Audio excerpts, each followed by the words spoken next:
The Great Hall of the Galactic Council was the largest room ever built by any species in the known universe. It stretched so far that clouds sometimes formed near its ceiling. Thousands of seats rose in circles around a central platform, and today every single seat was filled. Ambassador Yuna walked slowly toward that platform. Her footsteps echoed in the sudden silence. Behind her walked Taeho, her young aide, carrying a small metal case. They were the only two humans in a room filled with aliens who wanted them dead. Yuna was not a tall woman. She was 53 years old with gray streaks in her black hair. She wore a simple dark suit with no medals or decorations. Compared to the colorful robes and shining armor of the alien delegates, she looked plain, almost boring, but every eye in that massive hall followed her. The Galactic Council had existed for 12,000 years. It included over 400 species from across the galaxy. They had rules, they had traditions, they had ways of doing things that had worked since before humans learned to make fire, and today, they had called humanity to answer for its crimes. Yuna reached the central platform and stood still. Taeho stopped 3 steps behind her, exactly where protocol demanded. Neither of them showed any fear. High Counselor Maveth rose from his throne at the top of the chamber. He was a Kelleran, a species that looked like a mixture of bird and lizard. His feathers were deep purple, a sign of his ancient bloodline. Golden rings hung from his beak. "Human ambassador," Maveth said. His voice boomed through speakers that carried it to every corner of the hall. "You stand before this council to answer serious charges. The Drothi Empire has accused your species of illegal expansion into the Velan sector. How do you respond?" Yuna bowed her head slightly. "I am here to listen, High Counselor." A rumble of surprise went through the crowd. That was not the expected answer. Accused species were supposed to immediately defend themselves. They were supposed to beg for mercy or offer compromises. They were not supposed to simply listen. From the Drothi section of the hall came a harsh laugh. Commodore Brell stood up from his seat. He was massive, even for a Drothi. His species looked like someone had combined a shark with an armored tank. Gray skin covered in thick plates, 4 arms ending in clawed hands, a mouth filled with teeth that could bite through steel. "Listen," Brell said. "The human wants to listen." How generous of her. He walked down toward the platform, his heavy feet shaking the floor with each step. Other delegates pulled back as he passed. The Drothi were feared throughout the galaxy, and Brell was feared even among the Drothi. "Let me tell you what you will hear, human," Brell said. He stopped just 10 feet from Yuna. He was 3 times her size. "You will hear that your pathetic species has stolen what belongs to us. The Velan sector is Drothi territory. It has been Drothi territory for 300 years. Your colony there is an act of war." Yuna did not step back. She did not even blink.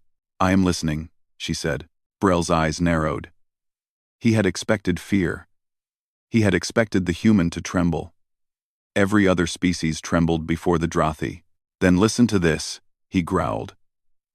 "You have 30 standard days to remove every human from the Velan sector.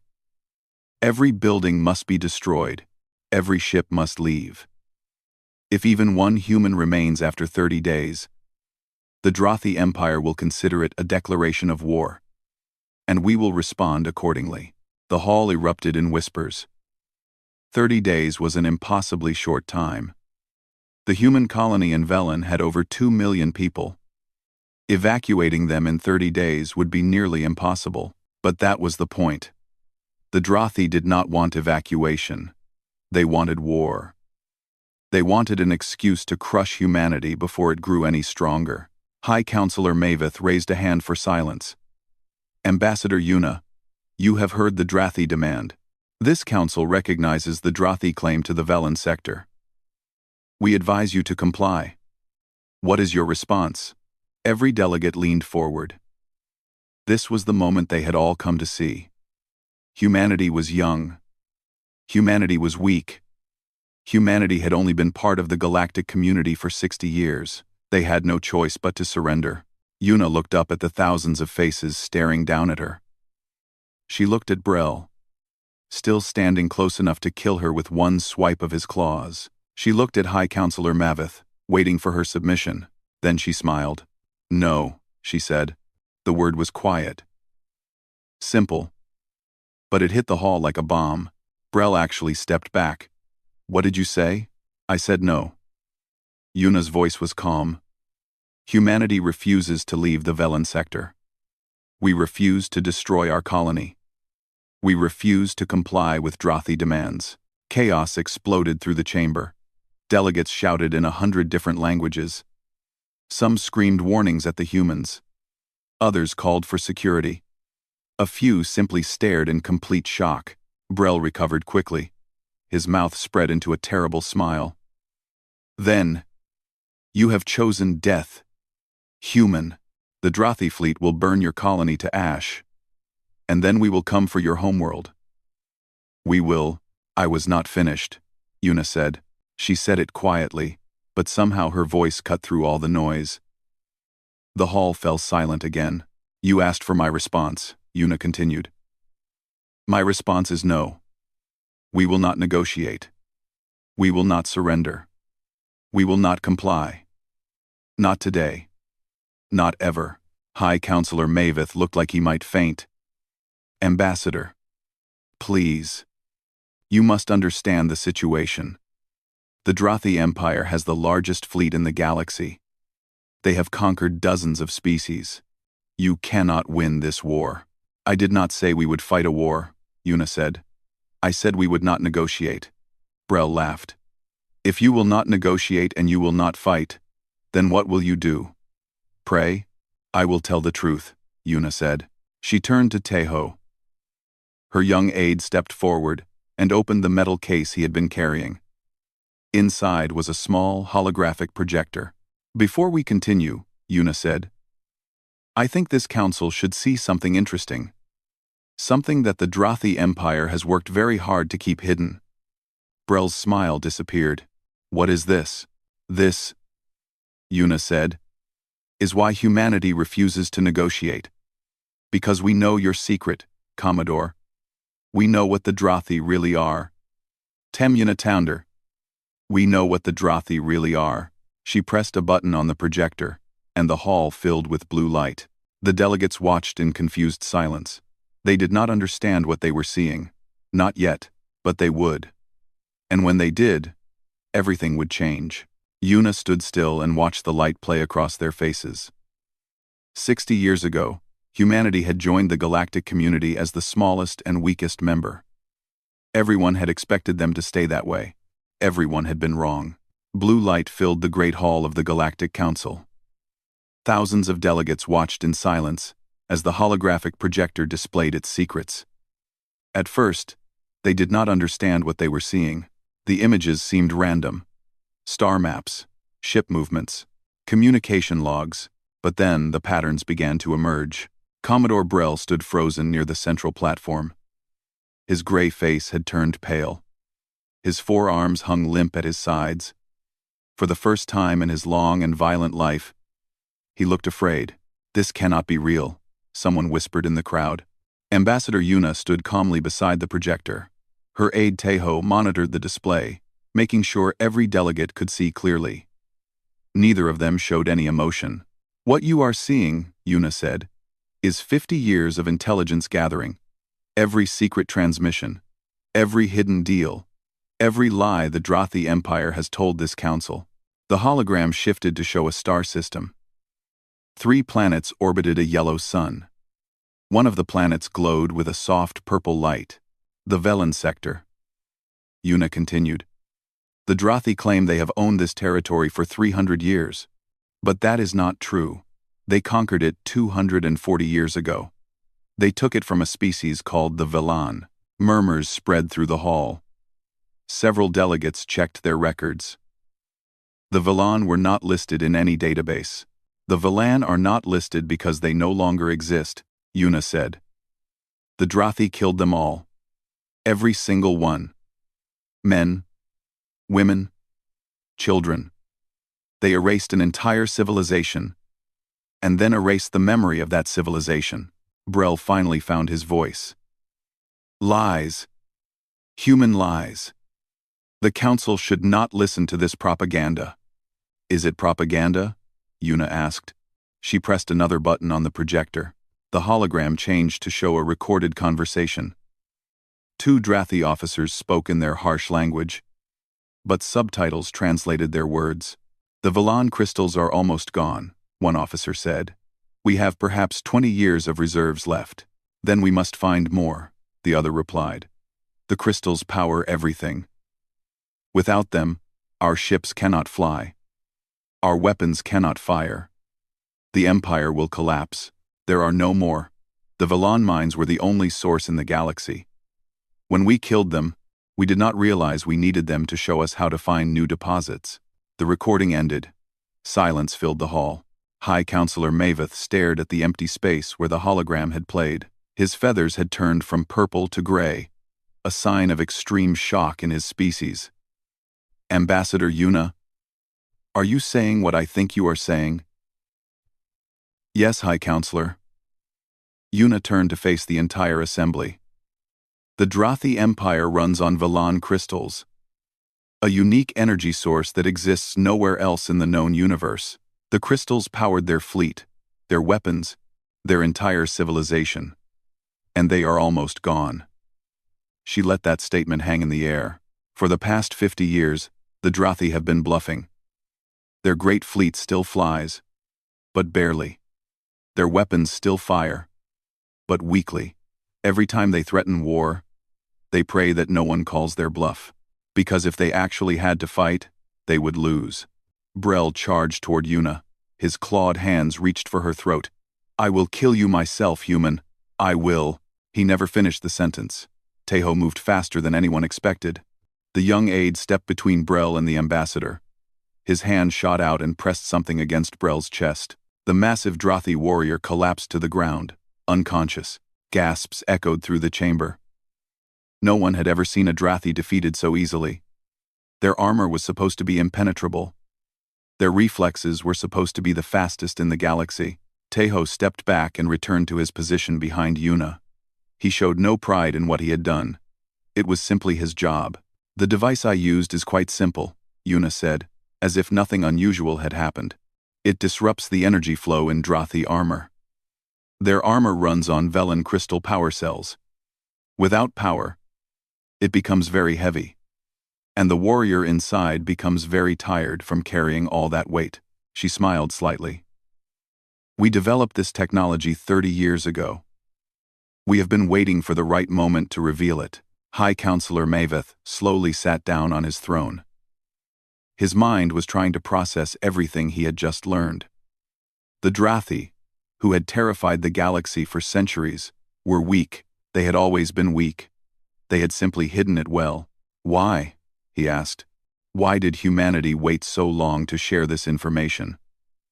Why did you let the Drathi continue their threats and their conquests? Because we needed to be sure, Yuna replied. And because we needed all of you to see it for yourselves. If we had simply told you the truth, you would not have believed us. You would have thought we were trying to start a war. A delegate from the Mallory species stood up. The Mallory looked like tall, thin plants with multiple eyes. They had surrendered 2 star systems to the Drathi just 50 years ago. You let us suffer, the Mallory delegate said. His voice shook with anger. You knew the Drathi were weak, and you let them take our worlds. You let them kill our people. Yuna's expression did not change.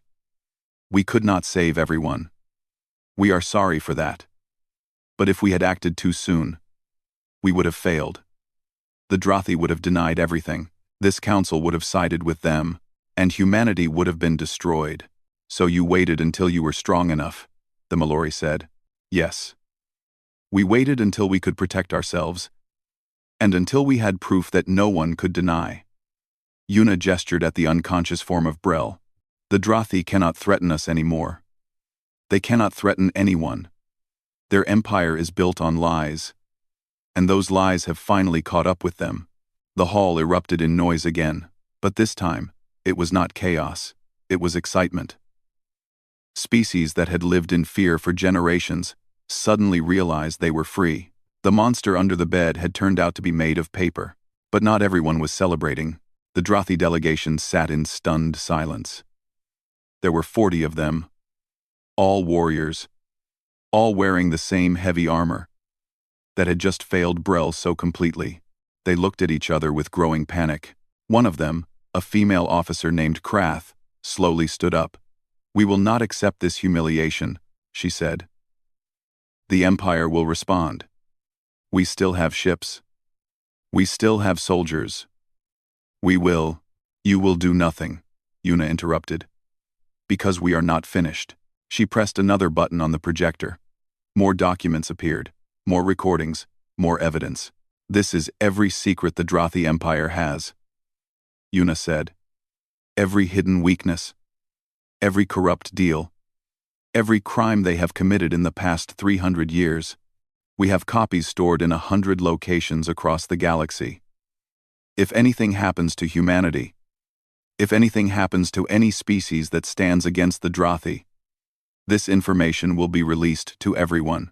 Krath's face twisted with rage. "You would destroy us?" "No," Yuna said. "You destroyed yourselves 240 years ago when you killed the Villan. You just did not know it yet." She turned back to High Counselor Maveth. "Humanity has a proposal for this council. A real proposal. Not a threat, not a demand, an offer of partnership." Maveth leaned forward. "We are listening, Ambassador." Yuna smiled. It was the same calm smile she had worn since the beginning. The smile of someone who had planned this moment for decades. "Let me tell you about the future," she said. The great hall had grown quiet again. Every delegate leaned forward in their seat, waiting to hear what the human ambassador would say next. On the floor of the central platform, Commodore Brel still lay unconscious. His fellow Drothi watched from their section with fear and hatred in their eyes. Ambassador Yuna stood at the center of it all. She looked small and ordinary compared to the massive aliens around her. But somehow, she commanded the room. "For 60 years, she began, humanity has been the weakest member of this council. We were told to be quiet. We were told to obey. We were told that young species should respect their elders." She paused. "We listened. We learned. And we watched." High Counselor Maveth shifted uncomfortably on his throne.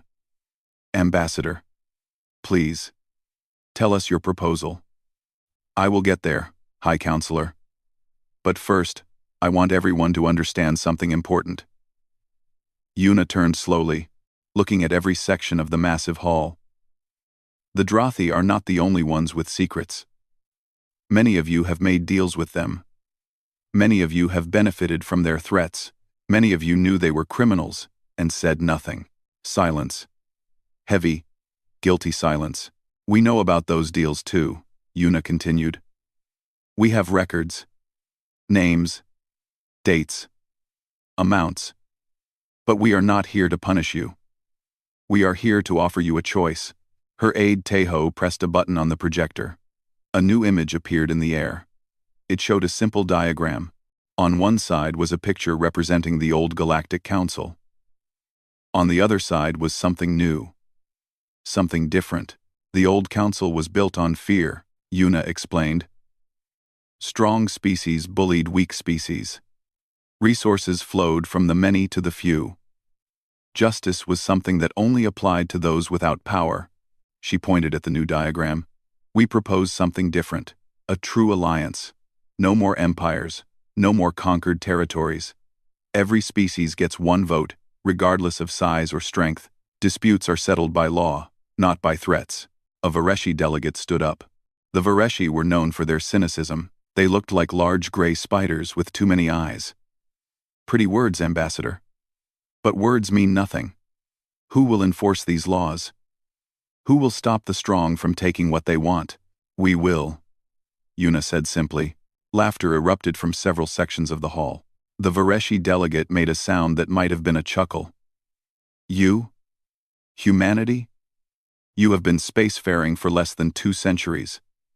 Your fleet is tiny.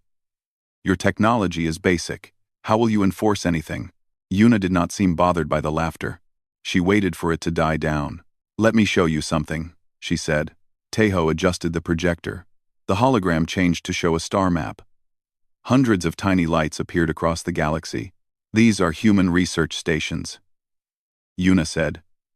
We have been building them for 50 years. Quietly. Secretly. In places no one thought to look. The lights multiplied. There were thousands of them now. We are not a military power, Yuna admitted. We do not have massive fleets or planet-destroying weapons. What we have is knowledge. We have studied every species in this galaxy. We know your strengths. We know your weaknesses. We know what you fear and what you love. She let that statement sink in. We know that the Kelleran cannot survive without the spores from their homeworld. We know that the Vareshi are vulnerable to a certain frequency of light. We know that the Malori need exactly 4.7 hours of darkness every day, or they begin to go insane. She paused. We know everything. The hall was absolutely silent now. No one laughed. No one moved. We are not threatening you, Yuna said quickly. We are explaining why you should listen to us. For 60 years, we studied and learned and prepared. Not for war. For this moment. For the moment when we could offer the galaxy something better than fear. High Counselor Maveth spoke slowly. You are saying that humanity could destroy any species here, but you choose not to. Exactly. We could have used what we know to become conquerors. Like the Drothi. We chose not to. We could have blackmailed and threatened. We chose not to. Instead, we offer partnership. The Malori delegate who had spoken earlier stood again. You said you could not save us from the Drothi because you were not ready. Are you ready now? Yes. And if we refuse your partnership? If we choose to continue as we were? Yuna shook her head. Then nothing changes. We will not force anyone to join us. But consider this. The Drothi ruled through fear because they had nothing else to offer. They took and destroyed and terrorized. What did that give them? An empire that is about to collapse. A reputation built on lies. No friends, no allies, no future. She spread her hands. We offer a different path. Trade instead of conquest. Cooperation instead of competition. A galaxy where every species can grow and thrive without fearing their neighbors. The Vareshi delegate spoke again. You speak of ideals, Ambassador. But ideals do not stop weapons. If someone attacks your precious alliance, what then? Then we defend ourselves. Together. Yuna gestured at Tejo. Show them. Yuna gestured. The hologram changed again. This time it showed blueprints. Weapons, designs. Ship layouts. Technology that no one in the hall had ever seen before. For 50 years, we have also been developing defenses. Shields that can stop any weapon the Drothi have. Communication systems that work faster than any in the galaxy. Medical technology that can heal wounds that would kill most species. She smiled slightly. We are very good at solving problems. It is what humans do. A ripple of surprise went through the crowd. The technology displayed was beyond anything they had imagined. The tiny, weak humans had been hiding an incredible amount of progress. We will share all of this, Yuna said. Freely. With any species that joins our alliance. No payments.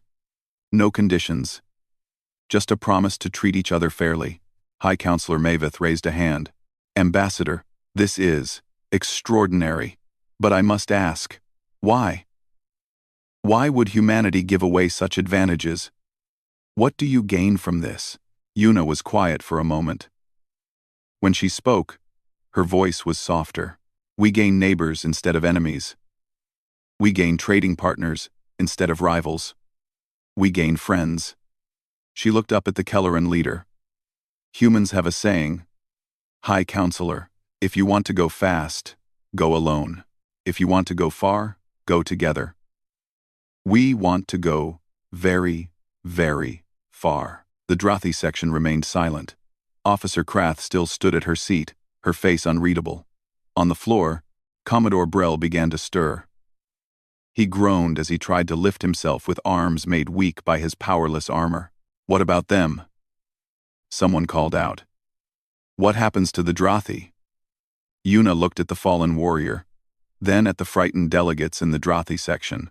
"That," she said, "depends entirely on them." She walked toward Krath, stopping just a few feet away. Guards moved to protect her, but she waved them back. "You have a choice," Yuna said directly to the Drothi officer. "Your empire is finished. Your secrets are exposed. Your power is gone. But your people are not gone. They can still survive. They can still have a future." Krath's eyes were hard. "You expect us to surrender? To bow before you?" "I expect you to be smart," Yuna replied. "The universe is very large, Officer Krath. There is room for everyone who is willing to live peacefully. Even the Drothi." She turned back to face the entire assembly. "We call for a vote. All in favor of creating a new galactic alliance, based on the principles of equality and cooperation. Please signal now." "We call for a vote." Even resents, lights began to blink throughout the hall. First a few, then dozens, then hundreds. The future was being decided, one vote at a time. The voting lights spread across the great hall like stars appearing in a night sky. Species that had been enemies for centuries suddenly found themselves on the same side. Old grudges were forgotten, at least for the moment. Something new was being born. Ambassador Yuna watched the lights with a calm expression, but inside her heart was beating fast. This was the moment she had worked toward for 30 years. Since she was a young diplomat just learning how the galaxy worked, since she first discovered the truth about the Drothi. "The vote is clear," High Counselor Maveth announced. His voice echoed through the hall. 342 species vote in favor of the new alliance. 47 vote against. 11 abstain. A wave of cheering swept through the chamber. Delegates hugged each other. Some wept with joy. After so many years of living in fear, they were finally free. But not everyone was celebrating. The Drothi delegation stood in shocked silence. Officer Krath had not moved since the voting began. Her forearms were crossed over her armored chest. Her eyes burned with cold fury. Commodore Brell had finally managed to stand. His armor was still powerless, and he leaned heavily against a railing. When he spoke, his voice was raw with hatred. "This is not over," he said. "The Drothi Empire will never accept this insult. We will return. We will." "You will do what?" Krath interrupted him. Brell turned to stare at her. "What?" Krath walked down from the Drothi section. Her steps were slow and deliberate. Every delegate in the hall watched her approach the central platform. "Our fleet runs on crystal power we no longer have," Krath said. Her voice was loud enough for everyone to hear. "Our weapons are weak. Our armor can be disabled by a simple device. Our secrets are exposed." She stopped in front of Brell. "We have nothing, Commodore. Nothing except our pride." "Pride is enough," Brell shouted. "We are Drothi. We have conquered 100 worlds. We will not surrender to these soft, weak." Krath hit him. Her armored fist struck his jaw with enough force to knock him backwards. He crashed to the floor again and did not get up. The hall went completely silent. Krath turned to face Ambassador Yuna. For a long moment, the two females simply looked at each other. One small and human. One massive and covered in gray armor plates. "You said we have a choice," Krath said. "Explain." Yuna nodded. "Your empire is finished. That is not a threat. It is simply true. Even if you returned home and gathered every ship you have, you could not win a war against the new alliance. Too many species, too much technology. You would be destroyed." "I know this," Krath said. "Continue. But your people do not have to be destroyed with your empire. The Drothi are strong, brave, good at building things and solving problems. Those qualities could help the alliance, instead of threatening it." Krath made a sound that might have been a laugh. "You want us to join you, after everything we have done?" "I want you to have a chance to choose," Yuna replied. "The crimes of the past cannot be undone. But the future is not written yet. Your children do not have to grow up as conquerors. They could grow up as partners. Tejo stepped forward and handed Krath a small data tablet. This contains our terms, he said. It was the first time the young aide had spoken in the assembly. His voice was quiet but steady. Read them. Consider them. There is no deadline. Krath took the tablet. She looked at it for a long moment, then looked back at Yuna. Why do you care what happens to us? We threatened to destroy your colony. We threatened your entire species. Yuna smiled slightly. Because we have been where you are. 200 years ago, humans almost destroyed themselves. We had wars that killed billions. We poisoned our own planet. We came very close to extinction. She paused. But we survived. We learned. We changed. If we could do it, perhaps the Drothi can too. The Drothi officer was silent for a long time. The entire hall waited. Finally, Krath turned to face her fellow Drothi. They looked back at her with fear and confusion. Their entire world had just collapsed. Everything they believed was shown to be lies. I am the senior surviving officer here, Krath said to them. Commodore Brell is unfit for command. I am taking authority. No one argued. Brell was still unconscious on the floor. We will return to our homeworld, Krath continued. We will inform the Emperor of what has happened. We will present him with these terms. She held up the data tablet. And we will recommend that he accept them. Gasps echoed through the hall. The Drothi were actually considering surrender. No one had ever imagined such a thing was possible. It will not be easy, Krath said, almost to herself. Many of my people will resist. There may be fighting among ourselves. But you are right, human. We have no other choice that leads to survival. She turned back to Yuna. If we accept your terms, if we join your alliance, will we truly be treated as equals? Or will we simply become slaves with prettier chains? Equals, Yuna said firmly. One vote, like every other species. The same rights. The same protections. The same opportunities. And if some of my people refuse, if they continue fighting, then they will face the alliance. Together, we are stronger than any single species, including the Drothi. Yuna's voice softened. But I hope it does not come to that. I hope your people choose peace. Krath looked at the data tablet again. Her expression was impossible to read. You are strange creatures. Humans. Any other species would have demanded revenge. Demanded punishment. You offer partnership instead. Revenge does not build anything, Yuna replied. It only destroys. We have had enough destruction. High Counselor Maveth stood. Officer Krath, this council will grant you safe passage back to Drothi space. You have 30 days to present our terms to your Emperor. After that, we will need an answer. Krath nodded slowly. 30 days. The same deadline you gave us. She made that laughing sound again. The universe has an interesting sense of humor, she signaled to her fellow Drothi. They gathered around her, helping to carry the still unconscious Brell. As they walked toward the exit, Krath paused one more time. Ambassador Yuna, she called out. You said humans almost destroyed themselves. What stopped you? Yuna thought for a moment. We realized that we were not alone in the universe. That there was something larger than our small conflicts. Something worth protecting. Krath considered this. And what was that something? The future, Yuna said simply. The chance to see what we could become.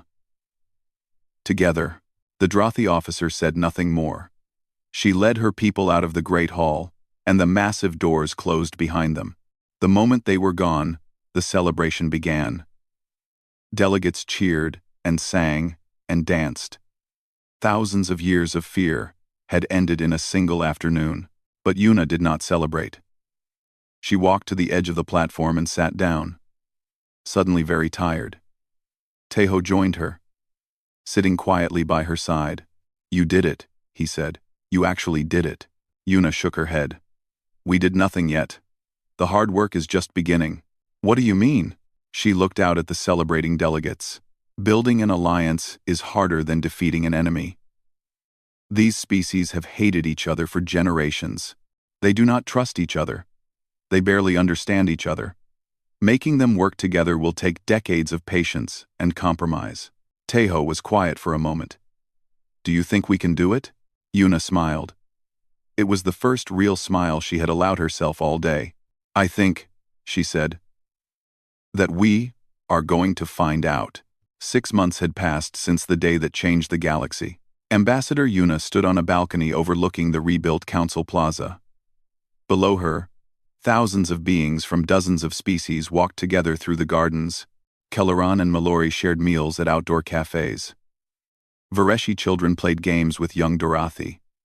Even a few Drothi walked among them, wearing simple clothes instead of their heavy armor. The universe had not become perfect. There were still arguments and conflicts and difficult negotiations. But it was better. It was healing. Tejo appeared at her side, carrying a data tablet. He was 28 years old now. No longer the nervous young aide who had followed her into the Great Hall. The past months had changed him. Leadership suited him well. The latest reports from Drothi space, he said, handing her the tablet. Emperor Vok has officially disbanded the military high command. All remaining crystal reserves are being transferred to the Alliance Energy Research Project. Yuna scrolled through the data. Any resistance? Some. A few rogue commanders refused to surrender, but Krath is handling them. She has more support than we expected. She is smart. She understood that change was the only way for her people to survive. Yuna set down the tablet. What about the Velen Memorial? Construction begins next month. The Drothi government is funding the entire project themselves. They wanted to, Krath said, as a way to begin making amends. Yuna nodded slowly. The Velan had been dead for 240 years. Nothing could bring them back. But at least they would be remembered. At least their murderers had finally admitted the truth. There is one more thing, Tejo said. He looked uncomfortable. The Alliance Council has voted on the new leadership positions. And they want you to be the first High Coordinator. Unanimous decision. Yuna closed her eyes. She had been afraid of this. I am tired, Tejo. I have been fighting this battle for 30 years. I want to go home. I want to rest. I know. That is exactly why they chose you. He moved to stand beside her at the balcony railing. Anyone who wanted the job would be dangerous. You are the only one who does not want power for its own sake. There must be someone else. There is not, and you know it. Tejo's voice was gentle but firm. The galaxy needs you, Ambassador. Just for a little while longer, until the Alliance is strong enough to stand on its own. Yuna looked out at the plaza below. A Drothi child was playing with a human child, chasing each other around a fountain. Their parents watched from nearby benches, talking and laughing. A year ago, such a scene would have been impossible. Humans and Drothi in the same space without violence, without fear. Do you remember what I told you when you first joined my staff? Yuna asked. You told me many things. I told you that the universe was broken, that stronger species crushed weaker ones, and everyone accepted it as natural. I told you that someone needed to fix it. Tejo smiled. And I asked you why that someone had to be us. Yes. Do you remember my answer? You said, because we can. Because we have the knowledge and the patience and the stubbornness. Because no one else will. He paused. And because if we do not try, we will never know what we could have built. Yuna was silent for a long moment.